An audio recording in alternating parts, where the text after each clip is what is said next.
Good afternoon. Good afternoon.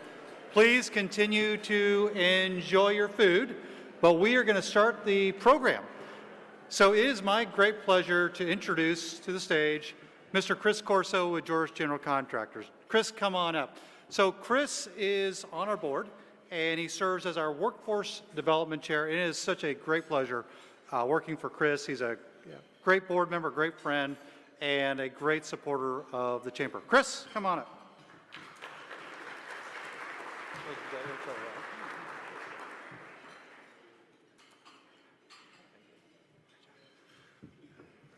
Well, thanks, Rob. I appreciate that. On behalf of Gary Joris and the 750 employees of Joris General Contractors, we're very pleased to be today's presenting sponsor for State of the County.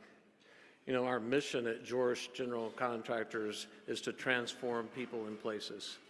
And one of the ways we accomplish that is by giving back to the communities where we live and work. And I can't think of a better organization to be a part of to accomplish those means than being part of the Metro SA Chamber. As I survey this room today and I look at two tables that Joris has right now, I see probably $2 to $5 billion alone worth of opportunity to be discussed at this room. And also this room is filled with a lot of other people that will be very interested in hearing the conversations that's about to happen right now. So without further ado, it's my great pleasure. I'm going to ask our President and CEO, Brett Finley, to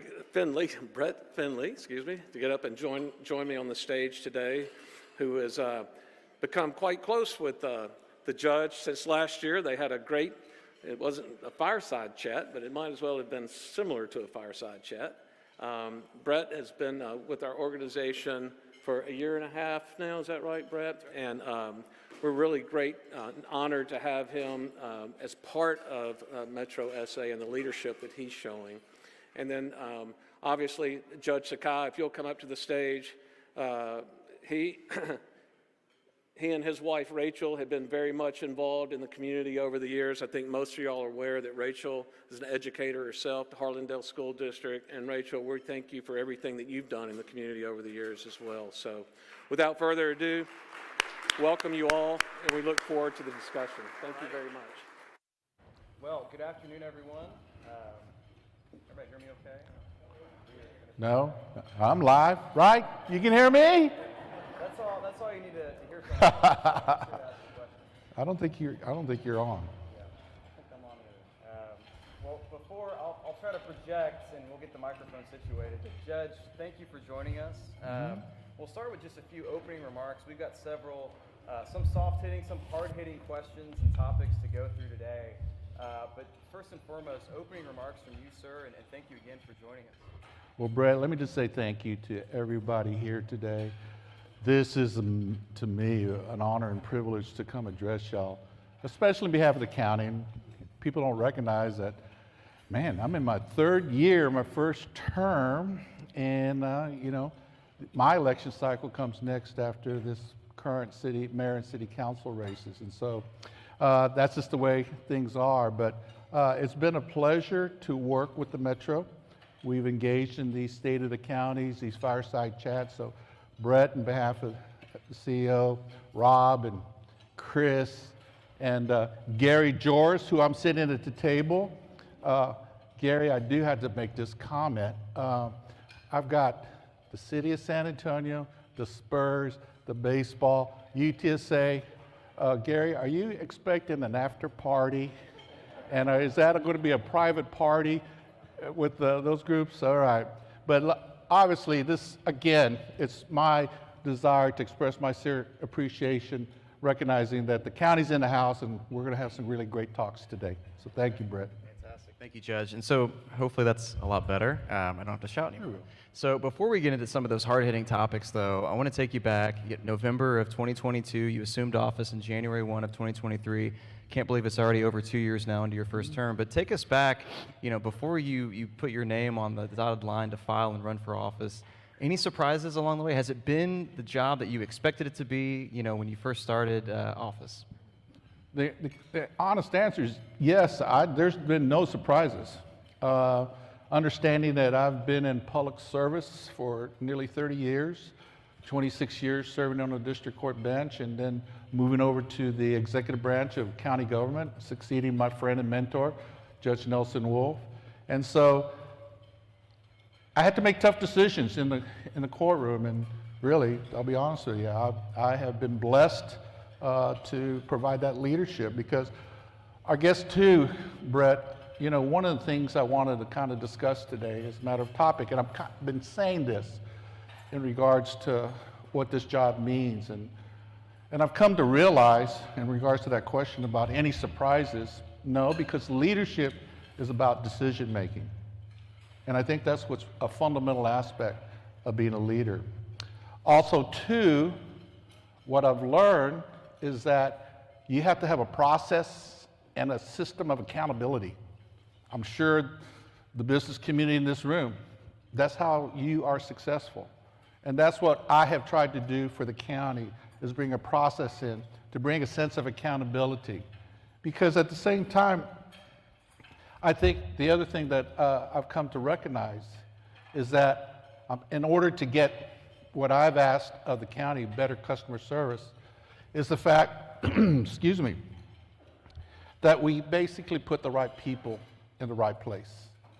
And so, if without personal privilege, Brett, I want to recognize my A-team, because in regards to, what were your expectations? I put the best people, and they have been starting with me since day one, and I'm going to give a special shout out as a point of personal privilege. I want to recognize my staff, Matthew Polanco, Chief of Staff, Leticia Garcia, Chief Operations, Cynthia Koss, Director of Community Engagement, Jim Lefko, Director of Communications, Cynthia's Director of Community Engagement. Noah Barshop is not here today, my Director of Policy. Valerie Lopez, my Executive Assistant, and David Smith, County Manager, along with all the other county employees. I want to give them a round of applause for making me a success, in my opinion. And I'll close with this in regards to this question, in regards to leadership. You know, it's about execution, and it's about getting the job done. And I know in running for office, and I know all the electeds here and all the candidates, you know, everybody asks, what's your vision? And I'm not in any way diminishing. Vision is important because that tells the community where you want to go. But let me make this statement. Vision without execution is yet a dream. And so that's the reason why I want a special recognition for my A-team, the county staff, because we're getting the job done. And I hope that y'all will appreciate that. Fantastic, and I think there's mutual agreement across the board here. You've talked about what you've learned so far. You've got 18 months until re-election. Hopefully that's not new news, but if it is, surprise everyone. Judge, you're running for re-election in 2026. 18 months left or so in your term. What are you hoping to accomplish despite, you know, all the challenges and ups and downs, I'm sure, along the way? You know, it's to continue the platform that I came into since day one. We made a focus in on public safety, public health, especially mental health, and economic development. And we're going to continue on those platforms. And so I kind of can run through that. I mean, in regards to public safety, the county, and I applaud the fact that I believe I have all my colleagues in the quorum, and for those that go, oh, is that open? No, they're sitting all separate. We're not talking county business. But the Commissioner's Court has really stepped up in unison to make sure that we've added over 100 deputies to the Sheriff's Department, the Constable's Department. We've made a special effort that they get the resources. We've minimized the drama, so to speak, in regards to the law enforcement part. We really have seen the sheriff and the deputy sheriff's union come together and really work in harmony with Commissioner's Court. And we are going to have those constant tension points in regards to that. In regards to public health, we're creating a new Department of Health that's being led by Dr. Andrea Guerrero. I'm really excited because my predecessor, Judge Wolff, in that court committed nearly $20 million of ARPA money to mental health and to work with the 13 school districts to extend that. And I think that's going to be a really necessary part of what we can do to help support this government. Economic development, I've gotten into the middle of that, took a trip to Japan last week, last year. And It was a week before this program. it was a week, that's right. And in 1 week, we had 22 meetings, 5 press conferences, came away with that. I can tell you that we, as a result of that trip, we got Yamaguchi Heavy Industries that was going to Austin, Texas, and we pulled them, and they're going to set up shop. Actually, they have set up their headquarters here. We've got a couple others that are yet to be announced. We're excited about economic development, especially in the South Side with Commissioner Clay Flores and your precinct. We know that they're at Texas A&M San Antonio, the new UHS hospital that's going up there, our public health department. We also know that JCB, guess what? Because of the national politics, they're doubling the size of their operation as they're building it out. We've got Navistar, known as International. We've got Holt out there. We've got a lot of things going on that southwest sector, south side, and southeast over in Precinct 4 where Commissioner Calvert presides. So I'm really excited about the things that we're going to continue to do to get the job done. But I wanted to kind of let y'all know that's our strategy. That's our plan, to kind of stay in that and try to also address the needs of the community as they arise. The other part is obviously one shift that the county has made since I'm county judge is affordable housing. We have really leaned in to that, and we may touch that in regards to some of the issues we talk about today. I know some of those other strategic decisions that you've made in leadership positions within the county, the purchasing department, the elections department, the public works department. Talk about those staff changes and what the instant benefits you've seen on the county side with some of the leadership direction there. Well, like I said, putting the right people in the right place. And I believe they're here today. I got, well, one, it was Art Reinhardt, our new public works director, county engineer. I don't believe he's here today, but we have Gregory Galloway, our new purchasing agent, Michelle Carew, our elections administrator. Please stand and be recognized. There they are over there. You got any complaints? Go talk to them. But one of the things that in putting the right people in the right place is that they have embraced what I've charged them to do, is to upgrade the technology, to embrace technology, to make it more customer friendly. And in our procurement in the lines, and I think David Smith, as county manager, has led the initiative through Supply SA to really overhaul our procurement process that we know has become unwieldy. It really is a barrier to small businesses and the small business community in regards to certifications or how they get these contracts. And so we're really moving the county to kind of get out of what I would call the status quo. And I'm challenging them and I'm telling them, I need better customer service.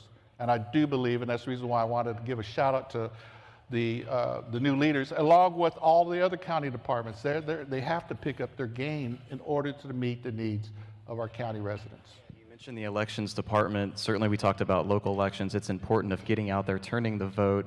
1.2 million registered voters in Bexar County, 9%, 9 or 10% voter turnout, 116,000 voters in the most recent local election.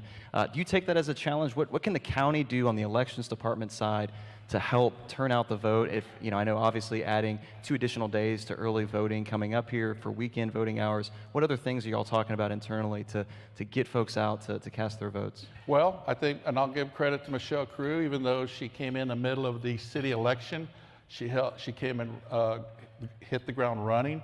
She brought technology. She upgraded the website. She's made it user-friendly. She's made it so that more information can come out. One of the things I want to applaud the Commissioners Court and my colleagues. Thank you. It was a decision we made at the last Commissioners Court meeting. And we had a majority vote. It was about $1 million. And what Michelle Carew came to us and said, Judge, we can increase the accessibility for the voters in order to hopefully make it more easier to increase the voter turnout. And that was for the deaf community. When I started on day one, the deaf community came to me and said, Judge, y'all really don't make any accommodations for us. And I said, what do you mean? There's no accommodations. We have to kind of figure things out as we navigate. And as a result, there were stories of people didn't vote. And so I said to that predecessor elections administrator, we have under the law to make reasonable accommodations. So what she did, she made the Frio Center, the elections department, an accessible site, one in the whole county. And I pushed her again. I said, that's not good enough. She went to 5, one in each precinct. And I still wasn't satisfied. Michelle came to us, and what we did is we spent, and of course I'm here giving some details, we just spent $1 million on iPads. And you're going, well, what does that mean? And what Michelle has said is, look, Judge, what we can do with the iPads is we have the ability to come to people, especially the seniors, people that are disabled, people that have accessibility, and we can bring our iPads to the car and so they can vote. And with the increased capacity and the technology know-how, we can then hook up with a nonprofit, DeafLink, who is providing interpretation services for us when needed. And so, to a certain degree, you're saying, does that make a difference? I believe that's the law. We need to provide reasonable accommodations. They weren't being provided, and I applaud the Commissioner's Court for supporting that initiative so that everybody in this room, including those that are disabled, the elderly, anybody that has a hard time voting. The other things that Michelle is going to work on, and I'm working hand in hand, is to make sure that we have as many polling sites for early vote, extension of those times, understanding that the county, especially in elections, we follow the rules from the state legislature. And that's what really separates us from the city of San Antonio. We are an extension of the legislature. So I'm not going to get into the political discussion of, well, there's these rules that perhaps restrict or narrow the access. But that is a big issue. And I'm going to be honest, I'm going to close with this. That's the reason why there was a lawsuit from the Attorney General against Bexar County on our voter registration. And I defended it on the principle of the constitutional right to vote. I was not going to shy away that everybody has a right to vote. And what we tried to do was increase voter registration by having a nonpartisan, independent voter registration come in and increase it, addressing the new residents into Bexar County. And obviously, our AG didn't like it. All I can say is we won in the courtroom. So we will shift gears almost entirely now and bury the lead no longer. Project Marvel, Frost Bank Center, probably folks are familiar with those conversations. A lot of unanswered questions still to remain. But I want to try to take this conversation piece and go in maybe sequential order of the requisite checkpoints that need to go along the way. We talked about elections. November election is right around the corner. There's a venue tax associated with the Spurs Arena. Can you give us some insight? Where does that currently stand, that effort, and some key conversations that are maybe happening behind the scenes with 400 of your closest friends and colleagues? Okay, Brett, you're going to have to help me. I could go on and I could go talk all afternoon trying to explain it. So I want to keep it as high level as I can so that the community can understand where the county is going. And today, I speak only on behalf of the county. There are multiple stakeholders in this. And also, I think that addresses an issue of the communication and the collaboration between the city, the county, the Spurs. And so one of the things I want the community to understand is that, one, I don't want the Spurs to leave town. And they ain't going to leave town under my watch, all right? And so the other thing that I also want to make real clear is that this county venue tax, which is a funding mechanism, when the Spurs first alerted the county that they wanted to consider, we could have taken whatever paths. I decided what is a path to make it a win-win. So this county venue tax, as part of the venue tax, is a dedicated statute. Again, that's the reason why I bring in the law. It can only go for those projects tied to the venue. And I made this stipulation, much like what I did for the baseball, which by the fact, I think we're going to touch that, but we're going to have a new baseball stadium. And so we wanted to use the same type of template, or at least that's what the county wanted to do. And so one of the things is I wanted to fulfill the commitment to the East Side community as it applied to the county facilities, So my number one stipulation was we're going to have to take care of the Frost Bank Center. We're going to have to take care of the Joe Freeman Coliseum, which is right next to it, and we're going to have to take care of the Coliseum grounds that is all owned by the county. We needed to do that. Why? Because I've been asked, well, why do you got to put money to Frost Bank? And I tell people, well, like your house, your home, you don't let it sit and just deteriorate. It needs a new roof, it needs electrical, it needs plumbing, it needs new HVAC, it needs new, and it's obviously for the Frost Bank, it's going to need a technological upgrades. You just have to. And so those are the things that what we've been able to do is we've been identified what are the costs. We know, and I will just publicly state it because it is now of record. If we pass a venue tax this November, it can raise $450 million. So I'm going to let y'all start doing the math.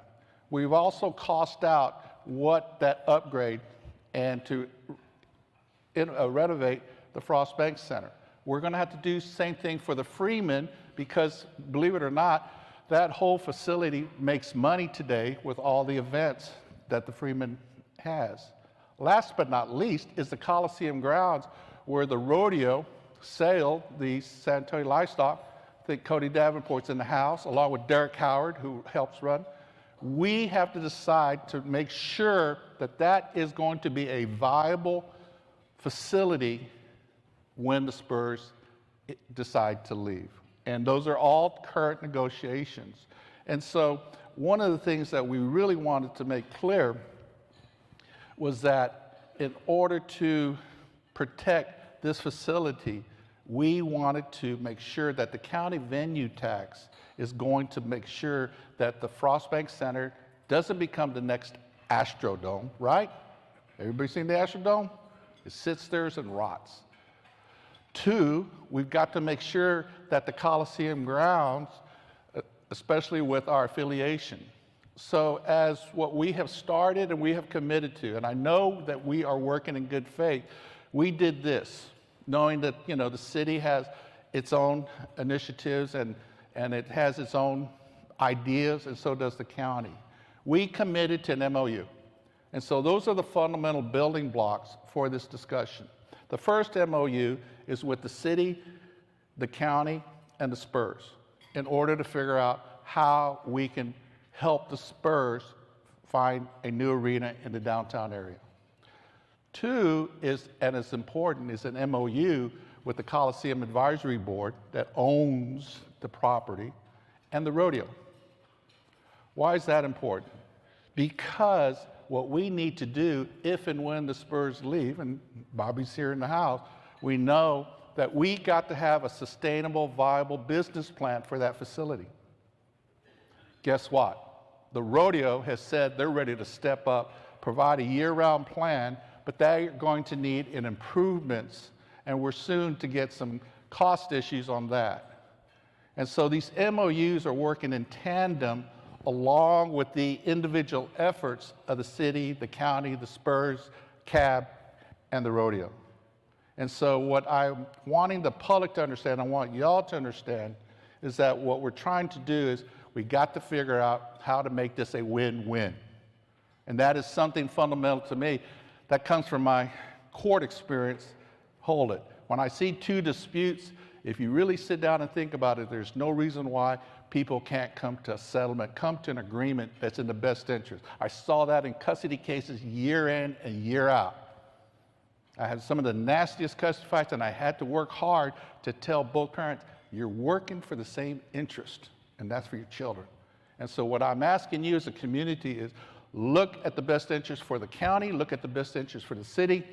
Let's make sure that the Spurs are going to stay here in town, and let's then have a viable plan so that the east side, and I'm going to put this in the room, in the cities here. That's the reason why I've asked that the Willow Springs Golf Course be included in that conversation. Because why? Because I see that as an opportunity to create an economic generator right at that site. Example, why can't that golf course become a premier golf course, just like the JW Marriott or the Hyde Hill Country? Why can't it be a place? It's got Salado Creek going through it. Why can't we make some improvements with the San Antonio River Authority? Those are ideas I'm throwing out to see how we can move forward in a win-win situation. So Brett, that's kind of high level. You know, the bottom line is the November election, and we're going to have to make a decision really quick in the next 30 days. Commissioners Court, I'm giving you the alert. We're going to have to make that decision to move forward with those elections. And then what we need to do is have the community embrace it as to why it's in the best interest of the community. It's an economic development. It's economic revitalization. It's to fulfill the promises to a community that I believe feel that those promises were unfulfilled.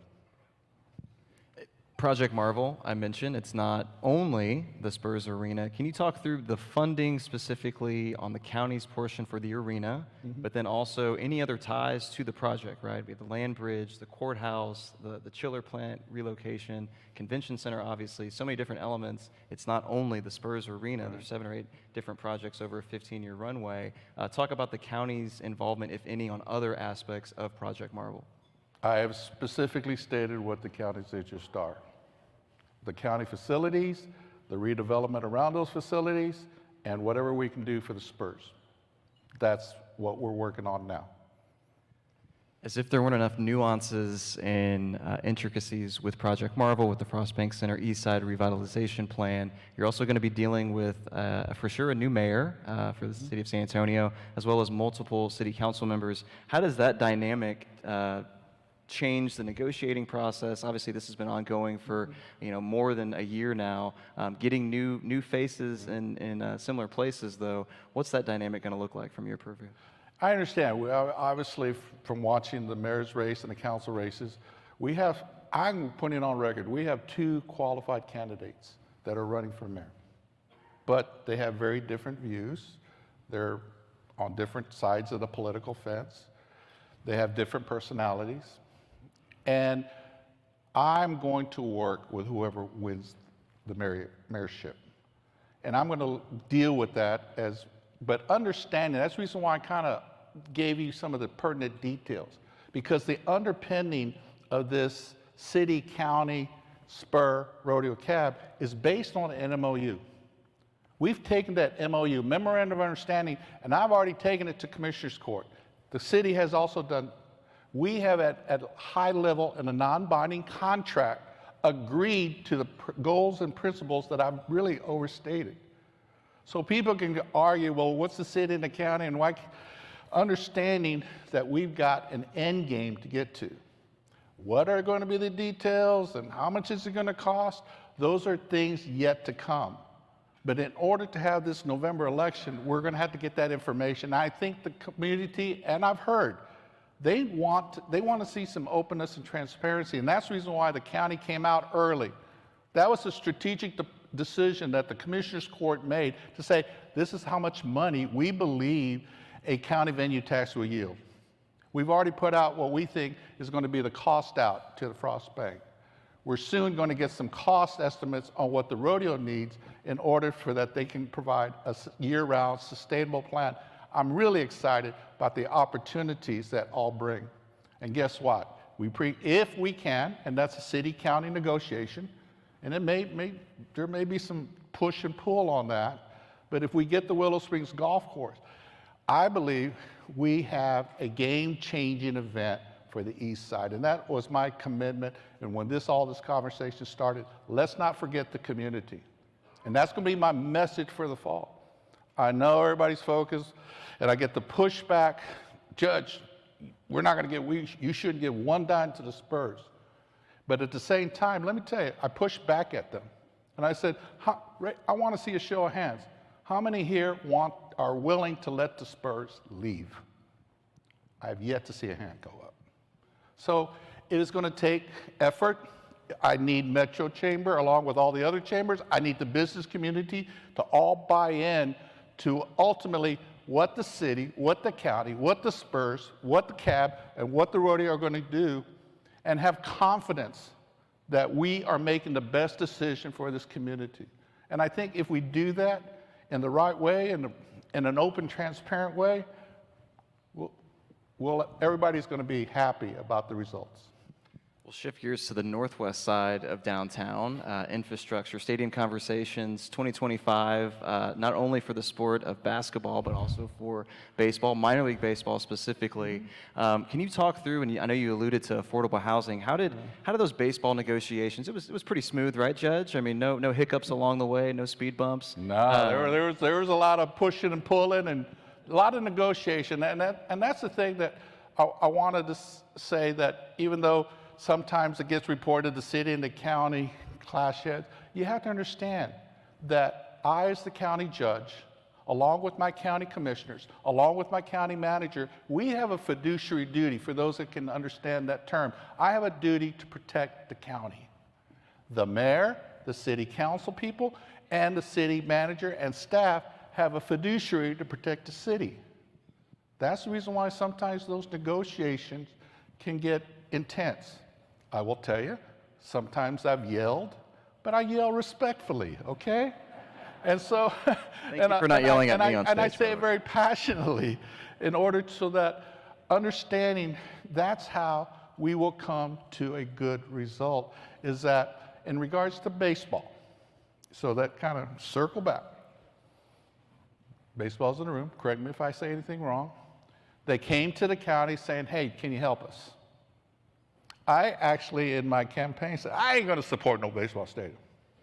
And some people in some of these rooms go, judge, you know. And I said, look, I took that because I felt that that was important for me to represent to the community. But I also pledged that when baseball said, hey, you know, what can you do to help us? I sat and I said, look, 3 stipulations. No homeowner property tax. 2, you better put some substantive, substantial equity so that it's not just all on public finance. 3 is, if we're to create a new stadium and facility, we're not just going to give it to you and give it to the ownership. We'll create a city, county, local government, governmental entity. And so they took off and they came back. Judge, I think we can meet your stipulations, which then I said, oops, okay. And they did. And so what we moved forward was, as you know, we're using the TERS, Houston Street TERS, I believe, that's the city county TERS, which is going to pay for the bonds for the new baseball stadium. No homeowner property tax. 2, what we're going to do is they were going to say, this is how much money we put in. And it was good enough for me. And then 3, we created a local government, San Pedro Creek thing, I don't get all the names right, that will collect rent, an annual rent from the baseball ownership. We'll take a part of the ticket prices, and we'll get parts of the parking with the new parking garage that we put in. And so it fell into place. Now, we did hit some bumps. We had some of the local residents in an apartment complex that was already bought up by the Western Urban Group. But they and the city accommodated them. We gave them a financial package to assist them to move out, extend leases, whatever. We made every reasonable accommodation for the residents. But, but unfortunately, a lot of it got played out in the media, and then certain voices were always heard above others. But we were able to move forward.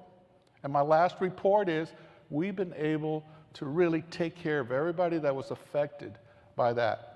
Now, in regards to the affordable housing and the school district, they were tough. They were very tough, and I understood that. They had a piece of property that if we didn't make a deal, they weren't going to sign on. So they had a lot of leverage. So we had to get into intense conversations because they wanted this and they wanted that. And, we're like, no, we're not. I have my duty to protect the county and the county taxpayer. No. And so what we were able to accomplish was the fact, and I really am excited by the fact that we're partnering with the San Antonio Independent School District. I've asked that we expand it out to all the urban core, so to speak, the Harlandales, the Edgewoods, the South Sands, all those what we consider urban core, more or less within 410. and look about affordable housing, because in regards to that, this shifts the public discussion now that the only way those school districts are going to survive is that they have to increase enrollment. Under the current public finance of education, let's not even touch that, because there's a whole bunch of changes coming in, and we just don't know where public education is going to end up, and it don't look good. But in order for those school districts, so I'm willing to lean in and use whatever tools we have at the county, where we have our PFCs, public finance corporations. We know the city has its TERS. We know that the city has a robust housing program. The SHIP program is what I understand it. And so we want to be very intentional. Now, what I threw back at the school district, and if they're in the room today, they can verify that. I said, look, we need a partner. You're closing down all these schools. You got a lot of raw land out there. Why aren't you partnering up and finding whether these housing, affordable housing can be used on the existing property that you have? They hadn't thought of that. They always thought just repurpose the school building. I said, in some situations, you just need to knock it down and figure it all out. Those are ongoing conversations. And I closed with the school district, and if they're here, they're gonna, I don't know if they appreciate this last remark. I said, look, you wanna be partners with the county, you wanna be partners with the city, then you gotta step up. And they go, what are you talking about? I said, you're gonna have to upgrade your schools. You're gonna have to make sure that people wanna go to your schools in your district. And that's on you. We can bring in all the people in, and if they go send them off to private, charter, and parochial, no net for them.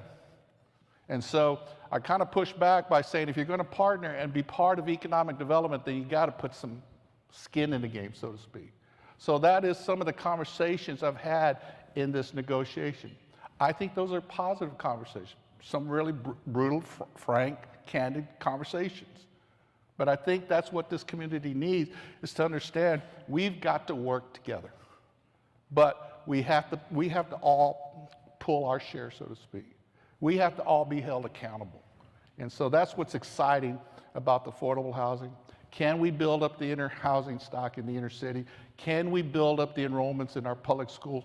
Can we keep them viable? Because I'll be honest with you, to look at well, if that doesn't happen, then we'll have to make some really tough decisions. A critical part of economic development, as you're alluding to, is getting folks from where they live to where they work and where they want to have fun and enjoy themselves. And the San Antonio Metroplex, I know part of regional connectivity is there's been conversations and your strong relationship with Judge Andy Brown from Travis County. Certainly, I think that can continue to be advantageous for folks here in Bexar County. Regarding infrastructure, though, and I know the Alamo Regional Mobility Authority just approved a slate of new projects. So kind of take this where you want to go in whatever direction, Judge, but passenger rail, high-speed rail, right. Those conversations happening? Is that a, long shot if at best? And then on the Alamo RMA? Well, let's start with rail.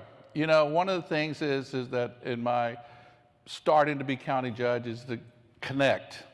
So I made a special effort to connect with Judge Andy Brown, who, by the way, is an attorney, who, by the way, actually practiced law in my court, so we already knew each other.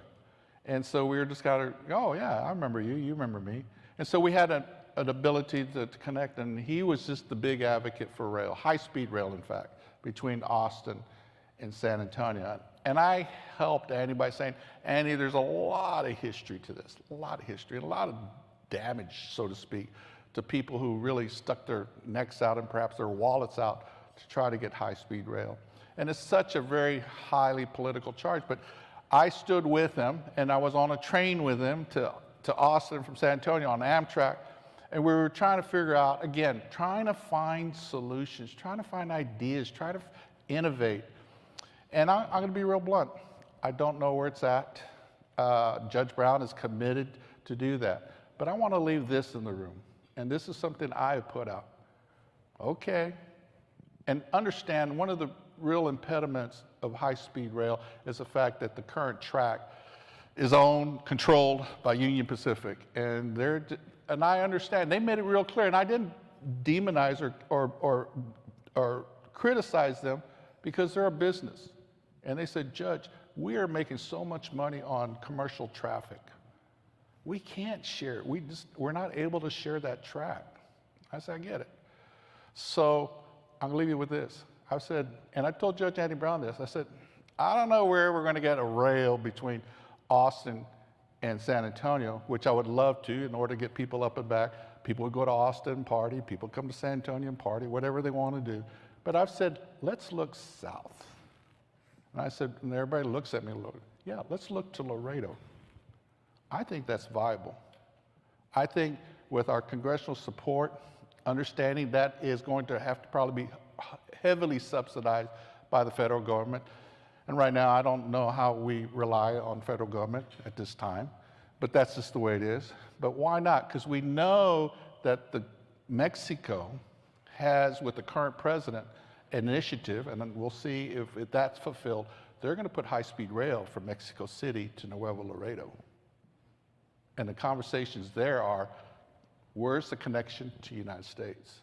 So why not start from a pilot project, so to speak, Laredo to San Antonio?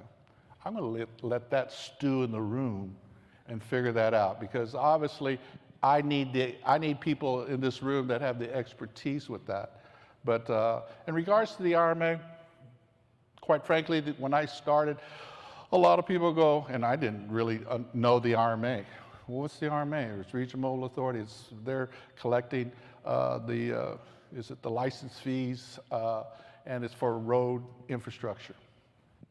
And I said, well, what do they do? And they go, well, Judge, they really haven't had any big project. I said, well, and I think years ago, I don't know whose idea, but there was a thought to create a tunnel from the airport, and that guy named Elon Musk, let him put a tunnel from the airport downtown.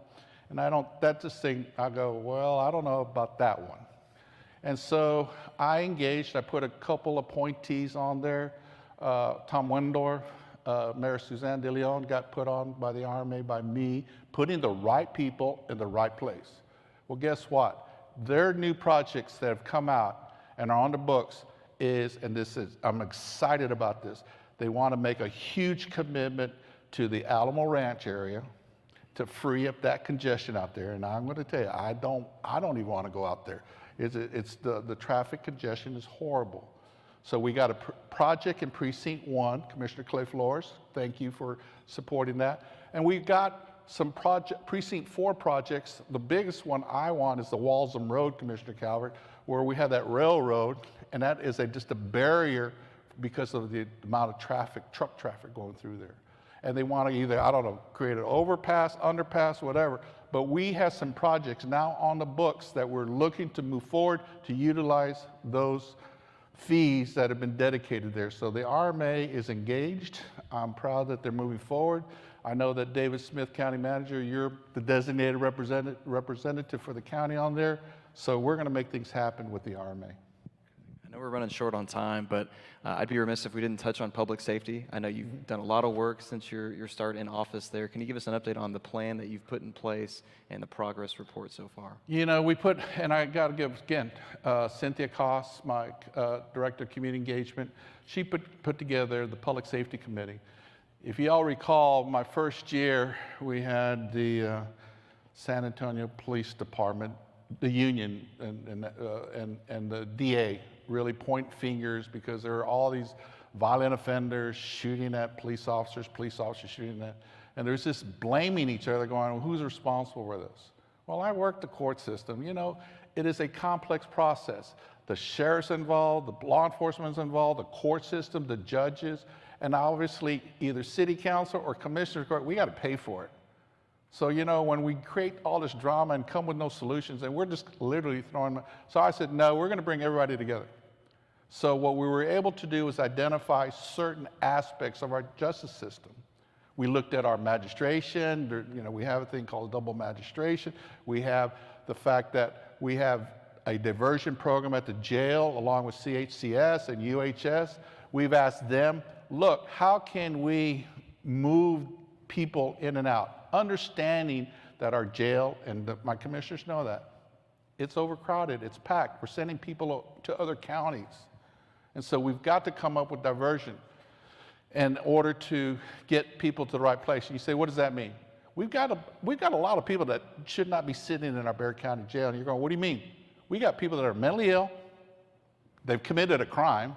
They're probably a danger to themselves or other, but they're mentally ill, and they shouldn't be in there. They should be in a forensic bed. And that is something I have constantly been trying to work with my chief of staff to build that capacity. We also have people that have been declared mentally incompetent and again, should be sent to a state hospital. Guess what? The state doesn't take them because they're full. And so what we have is, and then we have, unfortunately, low-level offenders still that because of whatever, they can't bond out of the jail. But I can tell you that we now have a district attorney, we have the judges, we have law enforcement, all working together because they're communicating with each other. And they're being told, you guys better come up with solutions other than telling Commissioner's Court, we need more money. I'm sure that's what happens over at City Council. We need more money. And that's not necessarily going to fix it. Remember what I talked about. It's about process, it's about accountability. And that's what I try to demand of all the county departments. So in regards to public safety, that's really one of the #1 issues. One of the other pledges that I made was that county government would be more open and transparent. Well, guess what? We did town hall meetings, and from that we learned that public safety and the issue of homelessness, the unhoused, are really the top issues. And so this community is demanding of its elected officials that they want to be kept safe. Now, some of that is exasperated because we have a media that every shooting and every crime, unfortunately, makes the evening news, and we have to kind of deal with that. And so the challenges to the Commissioner's Court, the challenges to the City Council, the challenge to all of us is how do we work together? How do we communicate and collaborate and come up with the right understanding? There will be times where we will disagree, but as county judge, I will always respectfully agree to disagree. And I hope that we will get back into that discourse. Can we have lively debates, but let's not get so personal. Let's not get so partisan. Let's not get whatever we do that breaks communication down. So for my vision, so to speak, is that we try to help this community understand that we're all in it together, and I need you. I'm going to need you for this county venue tax. I'm going to need you to continue to support my commissioners and the Commissioner's Court and help us understand what your needs are too. Because I haven't even touched the procurement, well, I did touch procurement, Supply SA, our purchasing agent, Gregory Galloway. And what we want to do is make sure that small businesses are thriving, that they are not being inundated with fees and regulations and whatever else things that we can put as impediments. But also understand, we're going to have to make the deals with the Toyotas. We're going to have to make the deals with JCB. And there's going to be people in our community go, why are you doing that? Because it's in the best interest of everybody. And I hope that we all understand we're all in this together. I was going to ask you for closing remarks, Judge, but I think you already made my closing statement. Took the mantle there. Yeah. At this time, I'll invite Rob Killen up for some brief closing remarks. But Judge, I think by evidence of today's conversation, your hard work over the 2 years in office, thank you on behalf of the San Antonio business community, our organization. You're not short on challenges, but I think the opportunity for San Antonio certainly at a transformational time and a pivotal moment in our city's history and county's history for that matter. Thank you for being here today and all that you do for our community. If you'll help me give him a round of applause. Thank you. Judge Sakai, great job. Brett, amazing interview. Thank you all so much for being here. Thank you for participating. Remember to go vote. Really appreciate your support of the Metro SA Chamber. You all have a great afternoon.